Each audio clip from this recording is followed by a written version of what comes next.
So I gave up weed through the keto trick that I've shared with you guys in the book You Are the Cure.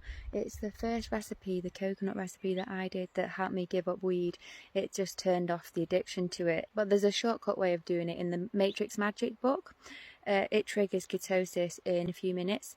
What I did is I triggered that. It turned off the physical addiction, because people don't think it can be a physical addiction, but it actually can, and it was for me. So the thing is, when I wanted to give up weed, I had to have a reason for it, because the reason I smoked in the first place was because it felt nicer to escape reality than it did to feel into my emotions and to feel into how I felt in my body and stuff, because I used to eat shit. I used to feel like depressed and stuff like that, and so because of all these things, I then would smoke to get high, to feel normal, just to feel nice and to escape. So I never wanted to really give up, but I came across spiritual enlightenment and learned that because weed affects my internal chemistry, that I need to actually basically stop avoiding myself and do the shadow work and to balance my internal chemistry again. So I had to give up in order to experience spiritual enlightenment and to overcome and face my shadow. So I had that reason and that purpose to do it, which was to better myself and to become my best self. For me, weed was an escape, whereas it gets to a point in life where you have to stop running from yourself, because what is within you will kill you if you don't bring it to the surface.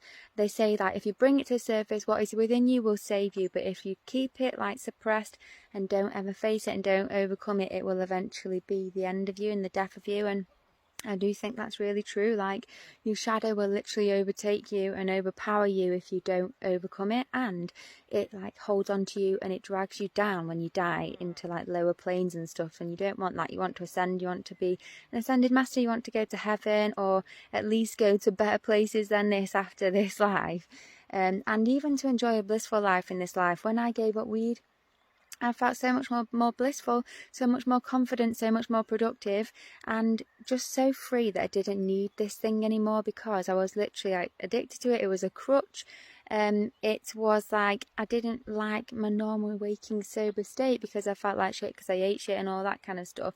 So what happened is, when I did give up weed, then I started eating better and everything else that goes with it, and then my natural state just felt so much more better and more blissful. And because I'd faced myself and done all the spiritual inner work, now sober life is so divine, and I can get so high off nature, because I'm more sensitive to energy and stuff. I'm just really, really glad that I did end up giving up in the end. So it's definitely worth doing. If you need a little substance, a little kind of like something to help you transition, I actually started smoking mugwort for a bit, which was, it's like a natural herb, it's legal, and it kind of gives you a little kind of a small kind of mellowness. It's quite good for lucid dreaming and stuff like that, but really it should just be a transition thing. But really try and get to sober life, because it's just so blissful. But yeah, what helped me actually get rid of the physical addiction was the keto trigger, which is in these books that I will share with you now. You Are the Cure triggers it in an hour. Matrix Magic shows you how to trigger it in a minute.